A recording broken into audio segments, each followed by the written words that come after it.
नमस्कार, स्वागत है LNMU नोट्स में। आज हम लोग देखने वाले हैं वेक्टर एडिशन। ठीक है, दो वेक्टर का एडिशन कैसे करते हैं। पिछले वीडियो में हम लोगों ने देखा था टाइप्स ऑफ वेक्टर। ठीक है, तो ये बेसिक कुछ वीडियो है जो आप लोग पहले भी क्लास 11th में पढ़े होंगे। ये एक रिवीजन टाइप का है, आप लोग रिवीजन समझ सकते हैं। अगर आपको याद है तो आप रिवाइज कर सकते हैं, या फिर यहाँ से कोई डेफिनेशन ऐसा लगे लिखना चाहिए तो आप डेफिनेशन लिख सकते हैं, या फिर ये डायरेक्ट नोट्स के PDF तो आपको मिल ही जाते हैं, टेलीग्राम पे अवेलेबल करवा दिया जाता है। ठीक है, तो हम लोग वेक्टर एडिशन पढ़ेंगे। तो वेक्टर एडिशन जो है वो क्यों करना पड़ा, दो एग्जांपल लेते हैं। ठीक है, एक स्केलर का और एक वेक्टर का। ठीक है, मास क्या है, स्केलर है। ठीक है, मास स्केलर है और फोर्स वेक्टर है, यह हमें पता है। मास स्केलर है और फोर्स वेक्टर है। तो 2 kg का एक सामान लिया, फिर 2 kg का एक सामान लिया। ठीक है, दोनों को जोड़ दिया, कितना आया, 4 kg। ठीक है, फोर्स वेक्टर ये हम लोग क्या किए, स्केलर को प्लस किए, स्केलर का एडिशन किए। ठीक है, और अब क्या कर रहे हैं, वेक्टर का एडिशन कर रहे हैं। ठीक है, तो मान लिए 2 न्यूटन का फोर्स इधर लग रहा है। ठीक है, उसके बाद फिर 3 न्यूटन का फोर्स इधर लग रहा है। ठीक है, तो अब टोटल हमारे पास कितना फोर्स लग रहा है, 5 न्यूटन का फोर्स लग रहा है। ठीक है, दोनों को प्लस किए, 5 न्यूटन का फोर्स लग रहा है। तो यहाँ क्या हो रहा है, हम लोग स्केलर को क्या किए, एडिशन किए। वैसा ही एडिशन क्या किए हम लोग वेक्टर पे भी लगा रहे हैं, फोर्स वेक्टर है तो यहाँ पे भी लगा रहे हैं। ठीक है, इसका मतलब क्या हुआ कि स्केलर का जिस तरह से हम लोग एडिशन कर रहे हैं, क्या वैसा ही एडिशन वेक्टर के साथ कर सकते हैं। तो इसका आंसर है कि नहीं, हर केस में नहीं कर सकते। वेक्टर का एडिशन स्केलर के एडिशन के जैसे कब कर सकते हैं, जब दो वेक्टर का डायरेक्शन सेम हो। अगर 2 न्यूटन का फोर्स इधर लग रहा और 3 न्यूटन का फोर्स भी इधर ही लग रहा है इसी डायरेक्शन में, तभी हम लोग इसको ऐड कर रहे हैं इसके तरह। ठीक है, तो अब जो दो वेक्टर है वो हर केस में क्या होता है, सेम डायरेक्शन में नहीं होता है। जब हर केस में सेम डायरेक्शन में नहीं होगा तो हम लोग ये जो एडिशन लॉ है, लॉ जो क्या बोलते हैं, हम लोग स्केलर के साथ करते हैं एडिशन, वैसा एडिशन तो हम लोग नहीं कर पाएंगे। ठीक है, तो हम लोगों के पास कोई तो रूल चाहिए वेक्टर का एडिशन करने के लिए, जिसका डायरेक्शन अलग हो या फिर 2 से 3 हो। ठीक है, तो जैसे इस केस में एक एग्जांपल यहाँ देख लीजिए। जैसे ये एक बोट है। ठीक है, ये जो है एक बोट में है। ठीक है, और इसको जाना है यहाँ पे। ठीक है, ये एक नाव पे है, इसको जाना है यहाँ पे। ठीक है, और पानी का फ्लो जो है वो इस डायरेक्शन में है, पानी का फ्लो जो है वो बहाव जो है वो इधर है। ठीक है, और इसको जाना है इधर, पानी का बहाव है इधर। ठीक है, तो वो क्या करेगा, जब यहाँ से वो स्टार्ट करेगा यहाँ जाना, तो वो पानी के बहाव के साथ धीरे धीरे क्या होगा, ऐसे करते करते वो पहुँच जाएगा यहाँ पे। ठीक है, जाना था यहाँ पे, पानी के बहाव के कारण वो पहुँच गया यहाँ पे। तो अब क्या होगा, यहाँ पे क्या था कि इसके पास ये वेक्टर था और एक ये वेक्टर था। ठीक है, एक ये वेक्टर था और ये एक वेक्टर था, लेकिन इसके पास रिजल्टेंट वेक्टर, दोनों का वेक्टर का जो रिजल्टेंट है, दोनों का जो रिजल्ट है, जो पहुंचा कहाँ पे है, वो पहुंचा है यहाँ पे। तो इसके बारे में अब हम लोगों को बताना है, इस वेक्टर का डायरेक्शन ये है, इस वेक्टर का डायरेक्शन ये है। तो ऐसे केस में क्या होता है कि हम लोग जो सिंपल एडिशन है जो स्केलर के साथ करते हैं वो यूज़ नहीं कर सकते हैं।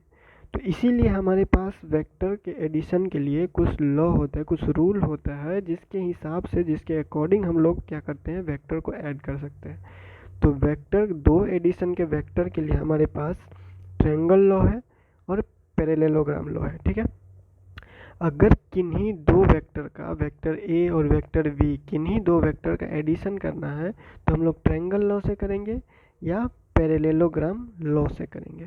ठीक है, तो क्या है ट्रायंगल लॉ, वो देख लेते हैं।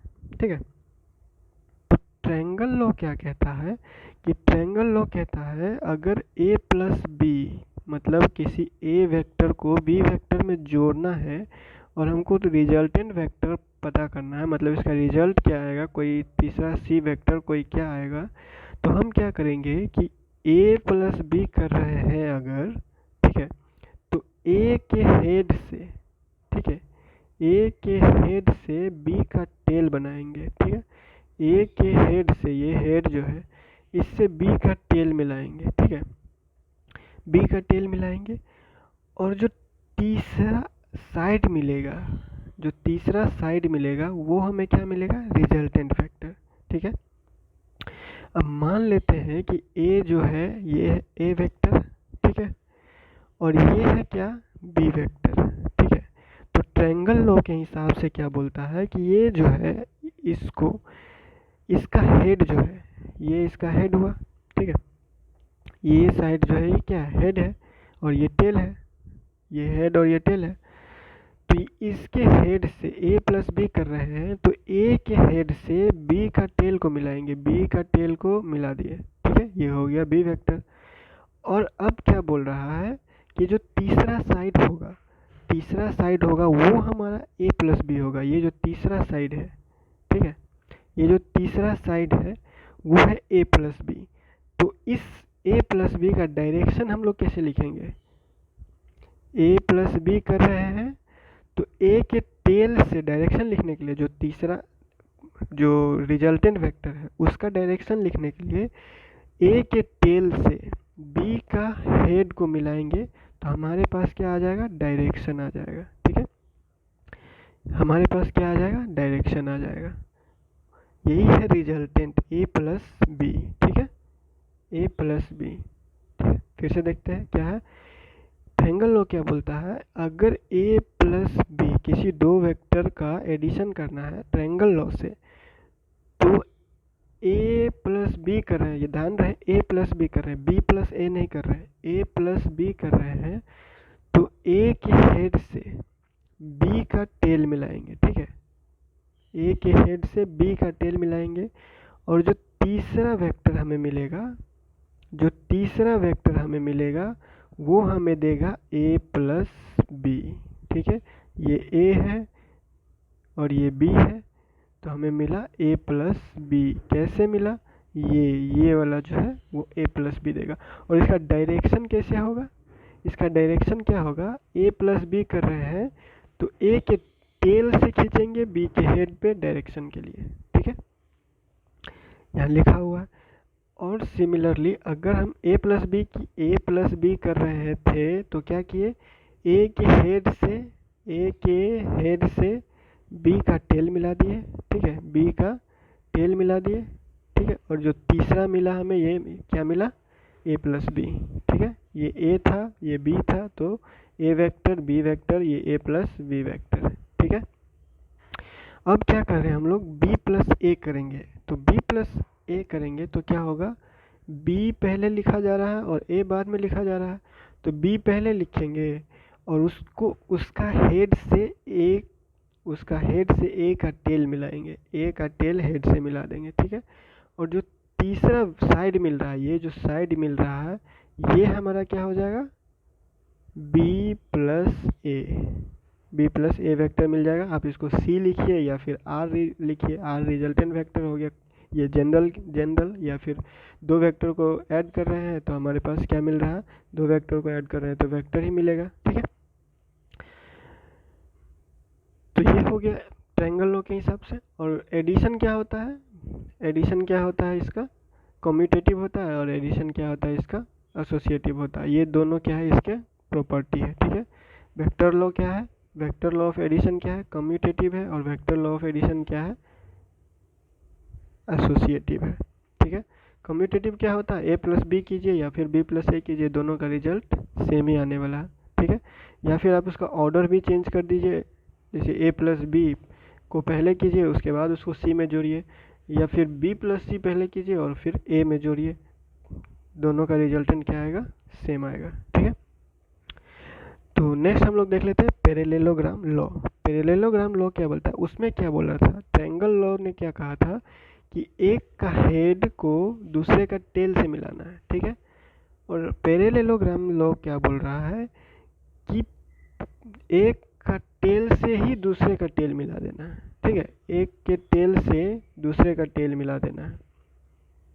पैरेललोग्राम लॉ क्या बोल रहा है कि टेल से ये ए का टेल है और ये बी, ये ए वेक्टर हुआ और ये वी वेक्टर। ठीक है, तो दोनों का टेल मिला रहे हैं हम लोग। ठीक है, उसके बाद एक पैरेललोग्राम बनाना है। ठीक है, पैरेललोग्राम बनाना है, जैसे हम लोग यहाँ यहाँ से खींच दिए ऐसे, ठीक है, यहाँ से ऐसे कर दिए, और इसका जो डायगोनल होगा, ये जो डायगोनल हम लोग खींच रहे हैं, ये जो डायगोनल होगा यही होगा a प्लस बी, ठीक है, ये होगा क्या, a प्लस बी, ठीक है।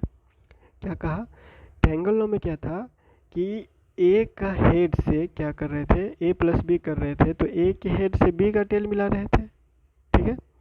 अब क्या कर रहे हैं हम लोग, a के टेल से ही b का टेल मिला रहे हैं, तो इसमें टेल मिला रहे थे, उसमें हेड से टेल मिला रहे थे, ठीक है। और उसमें जो तीसरा डायरेक्शन था वो a प्लस बी दे रहा था, मतलब रिजल्टेंट दे रहा था, ठीक है। और इसमें क्या होगा कि इसको हम लोग एक पैरेललोग्राम बनाएंगे, ठीक है, और उसमें जो डायगोनल रहेगा, जो डायगोनल होगा, जो डायगोनल हम लोग ड्रॉ करेंगे वही डायगोनल रिजल्टेंट होगा r, ठीक है, या फिर a plus B is equal to c, जो भी वेक्टर आए, सी डी ई एफ जो भी है, ठीक है। तो ये हो गया पैरेललोग्राम लॉ, ठीक है। तो इसका क्या बोलता है, 3 स्टेप में आप याद रख सकते हैं, और ट्रायंगल लॉ को 2 स्टेप में याद रख सकते हैं। ट्रायंगल लॉ का पहला स्टेप क्या है, अगर a प्लस बी कर रहे हैं, अगर a प्लस बी कर रहे हैं तो a के हेड से b का टेल मिलाएंगे, फर्स्ट स्टेप, ठीक है। और दूसरा स्टेप क्या हुआ कि जो तीसरा साइड मिलेगा, जो तीसरा साइड मिलेगा वो क्या होगा, a प्लस बी, जिसका डायरेक्शन a से b होगा, जिसका डायरेक्शन a से b होगा, क्योंकि हम लोग a से b प्लस कर रहे हैं, a प्लस b कर रहे हैं, a पहले लिखे हुए तो a से लेके b तक डायरेक्शन होगा, a से b के तरफ डायरेक्शन, ठीक है। और पैरेललोग्राम लॉ क्या बोल रहा है कि a और b को, a वेक्टर b वेक्टर को प्लस कर रहे हैं तो a के टेल से b का टेल मिला रहे हैं और एक पैरेललोग्राम ड्रॉ कर रहे हैं, ठीक है। पैरेललोग्राम ड्रॉ कर रहे हैं, ऐसे ड्रॉ कर रहे हैं कि ये जो a वेक्टर है और ये v वेक्टर है, दोनों एडजेसेंट साइड है, एडजेसेंट साइड है पैरेललोग्राम का, ठीक है। और डायगोनल जो होगा दोनों के ओरिजिन से, मतलब दोनों के टेल से जो एक डायगोनल खींच रहे हैं, दोनों के टेल से एक डायगोनल खींच रहे हैं, वही डायगोनल हम लोगों को क्या दे रहा है, रिजल्टेंट दे रहा है, ठीक है। रिजल्टेंट वेक्टर दे रहा है a plus B is equal to r vector कहिए, या फिर कोई c वेक्टर, या फिर दो वेक्टर के एडिशन से जो भी वेक्टर आ रहा है, चाहे आप उसको किसी भी लेटर से डिनोट कीजिए, ठीक है। ये हो गया पैरेललोग्राम लॉ, ठीक है। सिंपल सा लॉ है और कुछ है नहीं इसमें, ठीक है।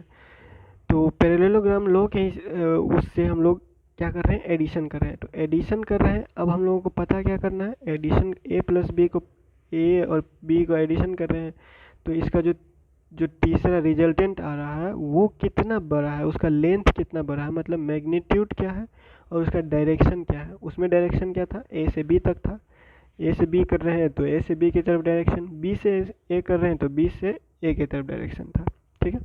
इसमें हम लोगों को मैग्नीट्यूड पैरेललोग्राम में, पैरेललोग्राम लॉ के हिसाब से अगर हम लोग को मैग्नीट्यूड और डायरेक्शन पता करना है तो कैसे करेंगे, ये हो गया a वेक्टर, मान लीजिए ये v वेक्टर और ये a वेक्टर, ठीक है। ये एक पैरेललोग्राम यहाँ से हम लोग ड्रॉ करते हैं, ठीक है। एक पैरेललोग्राम काइट की तरह बन गया, ठीक है, काम चला लीजिए, इसको यहाँ से मिला लिया, ठीक है। ये हम लोग v वेक्टर और ये हम लोगों का a वेक्टर, ठीक है। अब क्या कर रहे हैं, हम लोग एक परपेंडिकुलर ड्रॉ कर रहे हैं, ठीक है। इसको ये जो a वेक्टर है इसको थोड़ा आगे बढ़ाते हैं और एक यहाँ से परपेंडिकुलर ड्रॉ कर रहे हैं, ठीक है। ये परपेंडिकुलर मिला दिए तो ये हमारे पास क्या है, 90 डिग्री परपेंडिकुलर पे, ठीक है, ये परपेंडिकुलर है। तो अब क्या होगा, हम लोग इसको क्या करेंगे, ट्रायंगल में डिवाइड करेंगे, इसके साइड का नाम दे देते हैं ABCD, ठीक है, ACBD, ठीक है। और ये E क्या है, परपेंडिकुलर है, ठीक है। तो अब इसको ध्यान में रखते हुए, इस फिगर को ध्यान में रखते हुए क्या कर रहे हैं, देखिए ये फिगर को ध्यान में रखते हुए हम लोग क्या लिख रहे हैं, पाइथागोरस जो अब राइट एंगल ट्रायंगल हो गया, ये जो 90 डिग्री का हम लोग परपेंडिकुलर लिए वो क्यों लिए, ताकि ये राइट एंगल ट्रायंगल बन जाए हमारे पास, और राइट एंगल ट्रायंगल को यूज़ करना थोड़ा आसान होता है ताकि उसमें कैलकुलेशन आसान हो जाए, इसीलिए हम लोग राइट एंगल ट्रायंगल बना चुके हैं, ठीक है।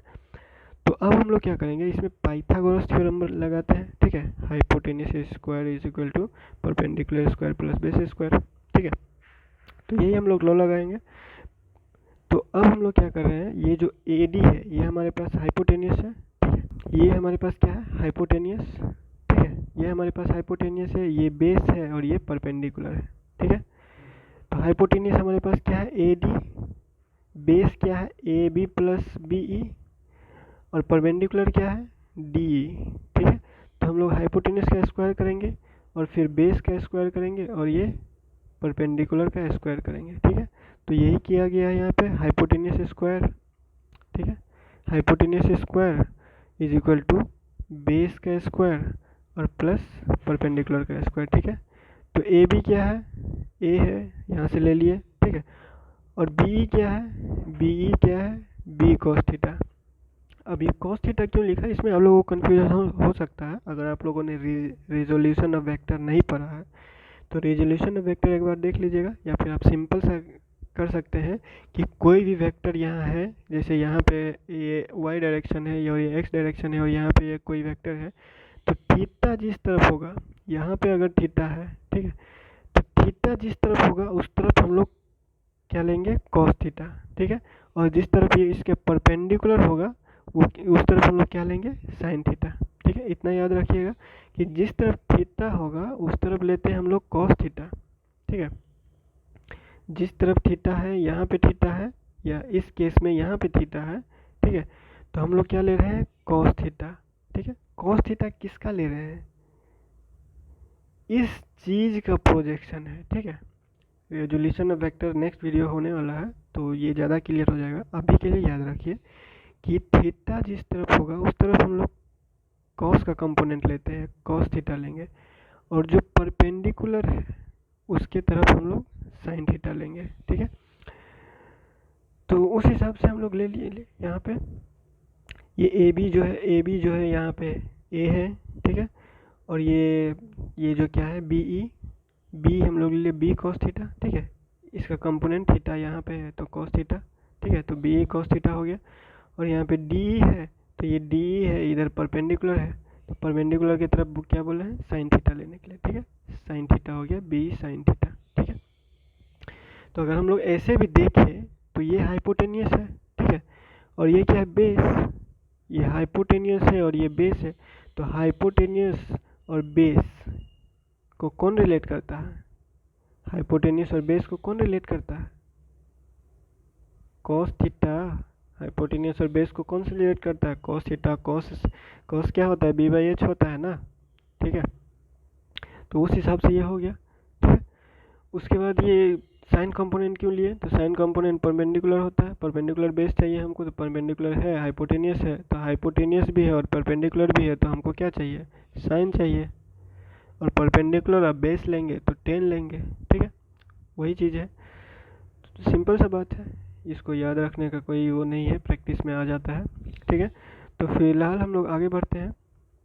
तो इसी को बस आगे बढ़ाते हैं। ये ए है और ये बी को, तो ये क्या करते हैं, ए प्लस बी का होल स्क्वायर लगा दिए, ए प्लस बी का होल स्क्वायर यहाँ तक आ गया, और फिर ये बी, ये इसको स्क्वायर किया तो b square sine square theta आ गया, ठीक है। तो अब क्या करेंगे, ये कॉस स्क्वायर थीटा और ये साइन स्क्वायर थीटा मिला के 1 करेगा, ठीक है। ये कॉस स्क्वायर थीटा और ये साइन स्क्वायर थीटा मिला के 1 करेगा, बच जाएगा कि बी स्क्वायर कॉमन आ जाएगा, ठीक है। और बाकी जो है ये ऐसे का ऐसे ही आ गया, ठीक है। तो अब हम लोग क्या करेंगे, यहाँ पे स्क्वायर है ए डी स्क्वायर, तो ए डी स्क्वायर, तो स्क्वायर को इधर भेज देंगे तो ये रूट हो जाएगा और बाकी वैसे का वैसा हो जाएगा, ठीक है। तो यही हो गया हमारे पास रिजल्टेंट, ये हो गया मैग्नीट्यूड, ठीक है। ये ए प्लस बी जो किए हैं उसका क्या है, मैग्नीट्यूड, मतलब वो कितना लंबाई होगा, ठीक है, उसका लेंथ कितना होगा वो बता रहा है, ठीक है। ये मैग्नीट्यूड हम लोग बता रहे हैं। अब क्या करेंगे, डायरेक्शन बताएंगे कि उस वेक्टर ए प्लस बी का मैग्नीट्यूड तो बता दिए, लेंथ कितना हो रहा है, लेंथ, ठीक है, कितना लेंथ है, लंबाई कितना, लेकिन इसका डायरेक्शन क्या होना है। ये जो ये एरो बना रहे हैं वो किस तरह बना रहे हैं, वो डायरेक्शन हम लोग डिसाइड कैसे कर रहे हैं, ठीक है। तो डायरेक्शन का पता करने के लिए क्या करेंगे, सिंपल है, डायरेक्शन के लिए हम लोग वही क्या बोलते हैं, ट्रायंगल लेंगे, राइट एंगल ट्रायंगल जो भी फिगर में दिया हुआ है, डी ई है, ठीक है। तो वही ट्रायंगल लेंगे ए सी डी में, ठीक है। तो ट्रायंगल हम लोग जो ले रहे हैं उसमें टेन अल्फ़ा अगर लिखना हो, ठीक है, टेन अल्फ़ा हम लोग लिखना है, मतलब कि हम लोगों को जो ये प्रोजेक्शन बन रहा है, ये जो ये पूरा थीटा है, ये पूरा थीटा है और ये अल्फ़ा है, ठीक है। तो हम लोग इसके लिए लिख रहे हैं, ये जो प्रोजेक्शन बन रहा है, ये जो बन रहा है एंगल, किस एंगल पे बन रहा है, ठीक है, वो हम लोग कर रहे हैं। तो ये हो गया अल्फ़ा, तो हम लोग अल्फ़ा निकाल रहे हैं, फिगर में दिया हुआ है। तो D E by tan theta क्या होता है, परपेंडिकुलर बाई बेस। तो ये हो गया क्या, परपेंडिकुलर डी ई, ठीक है, परपेंडिकुलर डी ई और बेस ई ए ई, ठीक है। तो परपेंडिकुलर बाई बेस की है B sine theta by A B plus cos theta, ठीक है। बस उसको अल्फ़ा को रखे, टेन को इधर लेके आए तो टेन इनवर्स, बाकी का ये जो आ गया। फिर यहाँ पे अगर कोई वैल्यू दिया होगा क्वेश्चन में, थीटा के वैल्यू अगर कुछ दिया है तो हम लोग उसको डाल के इसका एंगल निकाल सकते हैं, और जितना पे वो वैल्यू रहेगा उतना उस डायरेक्शन में वो इंक्लाइन करेगा, मतलब वो डायरेक्शन होगा वेक्टर का, किसका, ए प्लस बी का, ठीक है।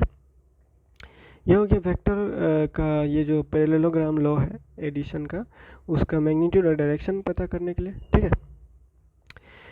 उसके बाद हम लोग क्या देखते हैं कि ये जो रिजल्टेंट है, हम लोग को याद रखने वाला चीज़ यही है कि जो अब हम लोग रिजल्टेंट लिखेंगे किसी दो वेक्टर का, वो मैग्नीट्यूड के लिए इस हिसाब से लिखेंगे, ठीक है, under root a square plus b square plus 2ab cos theta, ठीक है, 2ab cos थीटा। ये हो गया रिजल्टेंट, हम लोग मैग्नीट्यूड के लिए लिख रहे हैं, ठीक है। ए प्लस बी, किसी ए प्लस बी वेक्टर का रिजल्टेंट पैरेललोग्राम लॉ के हिसाब से, जहाँ भी आपको पैरेललोग्राम बनता हुआ दिखाई दे, जहाँ भी आप पैरेललोग्राम लॉ यूज़ करें, वहाँ पे मैग्नीट्यूड निकालने का ये फॉर्मूला हो गया, ठीक है। और जहाँ पे ये थीटा की क्या है, एंगल है, किसके बीच के, ए और बी के बीच के, ठीक है। उसके बाद एंगल निकालने का ये फॉर्मूला हो गया, ठीक है। सिंपल सा है, इसको याद नहीं रखना, प्रैक्टिस में आ जाता है। नोट करके एक बार लिख के देख लेता है ताकि प्रैक्टिस रहे, याद रहे, ठीक है। उसके बाद जैसे एडिशन किए हैं, सब्ट्रैक्शन भी वेक्टर का वैसे ही होता है। सब्ट्रैक्शन क्या होता है, जैसे हम लोगों को 2 माइनस 2 करना है, ठीक है, 2 माइनस 2 जीरो, 2 माइनस 2 करना है, तो हम लोग 2 माइनस 2 को कैसे लिख सकते हैं, एक और तरीका से, 2 प्लस और माइनस 2, ठीक है, इज इक्वल टू भी जीरो होगा। हम लोग 2 में माइनस 2 को प्लस कर रहे हैं, तभी तो माइनस ही हो रहा है। तो हम लोग यही चीज़ यहाँ वेक्टर में यूज़ करते हैं, ठीक है। किसी दो वेक्टर का अगर सब्ट्रैक्शन करना है, किसी ए माइनस बी करना है, तो डायरेक्ट नहीं करेंगे, हम लोग क्या करेंगे, ए प्लस तब माइनस बी करेंगे। कोई दो वेक्टर दिया हुआ है, मान लीजिए कोई एक वेक्टर है और बी वेक्टर दिया हुआ है, ठीक है, दोनों को क्या करना है, सब्ट्रैक्ट करने के लिए कहा जा रहा है। तो ए वेक्टर लिखेंगे, प्लस करेंगे, ये जो वी वेक्टर दिया हुआ है तो वी वेक्टर का माइनस कर देंगे, मतलब कि इसको अपोजिट डायरेक्शन में भेज देंगे। ये वी वेक्टर इस डायरेक्शन में है तो इस वी वेक्टर को अब क्या करेंगे, इस डायरेक्शन में कर देंगे, ठीक है। अब ये वी वेक्टर इस डायरेक्शन में हो गया, अब ये माइनस बी हो गया, तो इस माइनस बी को अब हम लोग इसमें ऐड कर देंगे, तब हम लोगों के पास ये आ जाएगा, ठीक है। तो अब क्या कर रहे हैं, जैसे ये ए वेक्टर, ठीक है, तो अब देख लेते हैं, जैसे ये ए वेक्टर दिया हुआ इस डायरेक्शन में और माइनस बी हम लोग लिए हैं अब इस डायरेक्शन में, ठीक है। तो अब क्या हो गया, एक के टेल से एक का वो क्या कर दिए, हम लोग हेड मिला दिए। तो हम लोग यहाँ ट्रायंगल लॉ यूज़ करके इसका वैल्यू निकाल के दे देंगे, ठीक है। या फिर आप किसी केस में अगर ट्रायंगल लॉ यूज़ नहीं कर रहे हैं, किसी केस में पैरेललोग्राम लॉ यूज़ हो रहा है, तो पैरेललोग्राम यूज़ करके रिजल्टेंट निकाल के दे देंगे, ठीक है। सिंपल सा है। वेक्टर का जो एडिशन होता है वो, अगर कोई दो वेक्टर को एडिशन कर रहे हैं तो दूसरा वेक्टर का क्या करते हैं, हम लोग निगेटिव ले लेते हैं, ठीक है। ए माइनस बी करना है तो ए प्लस तब माइनस बी करेंगे, ठीक है। यही हो गया सब्ट्रैक्शन। और नेक्स्ट वीडियो हम लोग रेजोल्यूशन ऑफ वेक्टर देख लेंगे। रेजोल्यूशन ऑफ वेक्टर जो है वो कंपोनेंट कैसे लिखते हैं, ये सब जो है किसी क्या बोलते हैं, जैसे अभी जो हम लोग कर रहे हैं वो दो वेक्टर का एडिशन है, ठीक है। अगर कोई तीन वेक्टर आ गया तो उसको कैसे एडिशन करेंगे, तो वहाँ पे जो है ये जो लॉ है वो उतना इफेक्टिव नहीं होता, इससे आप लोग रिजल्टेंट नहीं निकाल सकते हैं, ठीक है। कोई तीन वेक्टर आ जाएगा, कोई तीन वेक्टर अगर यहाँ पे दिया हुआ है ए बी सी, तो हम लोग क्या करते हैं, अब जो यहाँ जो लॉ है ट्रायंगल लॉ, ठीक है, ये पैरेललोग्राम लॉ यहाँ यूज़ करना थोड़ा सा मुश्किल हो सकता है, ठीक है। तो इस केस में हम लोग वेक्टर को क्या करते हैं, रेजोल्यूशन करते हैं, मतलब उसको कंपोनेंट में डिवाइड कर देते हैं, ठीक है। कंपोनेंट में डिवाइड कर देते हैं ताकि हम लोग लॉ लगा सकें, और लॉ लगाने के बाद हमारे पास रिजल्टेंट आसानी से आ जाए, ठीक है। तो वैसा चीज़ जो है हम लोग रिजोल्यूशन ऑफ वेक्टर में देखेंगे, ताकि जो कंपोनेंट लिखना आ जाए हमें और आगे का क्वेश्चन जो है, आगे का टॉपिक वो समझने में आसानी हो। ठीक है, तो रेजोल्यूशन ऑफ वेक्टर देखेंगे, उसके बाद मल्टीप्लिकेशन देखेंगे, स्केलर प्रोडक्ट, वेक्टर प्रोडक्ट, ये सब। ठीक है, तो आप लोगों के सिलेबस में सीधा दिया हुआ है क्या, वेक्टर ट्रिपल प्रोडक्ट। ठीक है, या स्केलर ट्रिपल प्रोडक्ट है शायद, तो जो भी है, तो वो डायरेक्ट वहाँ से स्टार्ट है। तो उससे पहले ये थोड़ा सा इसको रिवीजन या फिर बोल सकते हैं ये थोड़ा जानना ज़रूरी है, ताकि वो चीज़ें जब पढ़ने जाए तो ये सब चीज़ें में समझने में डिस्टर्ब ना हो। यहाँ पे वहाँ पे कुछ चीज़ें डायरेक्ट लिखा हुआ है, तो उस डायरेक्ट समझ में आ जाए कि ये चीज़ यहाँ पे ये बताया जा रहा है। ठीक है, तो फिलहाल इस वीडियो को यहीं पे एंड करते हैं, और next video resolution of vector और मल्टीप्लिकेशन ऑफ स्केलर या फिर वेक्टर प्रोडक्ट, स्केलर प्रोडक्ट, अब जो भी कह लीजिए, वो सब क्या है, मल्टीप्लिकेशन हम लोग करेंगे। ठीक है, वेक्टर का मल्टीप्लिकेशन। ठीक है, तो ये जो पीडीएफ है, पीडीएफ आपको टेलीग्राम पे मिल जाएगा। ठीक है, नोट्स बना सकते हैं। ठीक, एग्ज़ाम के लिए अगर आप लोग पढ़ रहे हैं तो इससे अगर कुछ हेल्प हो सके तो आप लोग नोट्स करके ले लीजिएगा और प्रैक्टिस कर लीजिएगा। इसको प्रैक्टिस करने की ज़रूरत है नहीं वैसे, ट्रायंगल लॉ और पैरेललोग्राम लॉ ये तो याद ही रहना चाहिए। ठीक है, दो प्रॉपर्टी है, एडिशन ऑफ वेक्टर क्या होता है, कम्यूटेटिव होता है और एसोसिएटिव होता है। ठीक है, तो फिलहाल इस वीडियो को यहीं पे एंड करते हैं और मिलते हैं एक अगले वीडियो में कंपोनेंट ऑफ वेक्टर्स या फिर जो रेजोल्यूशन ऑफ वेक्टर है उसके साथ। ठीक है, तब तक के लिए प्रैक्टिस करते रहिए। ठीक है, ओके।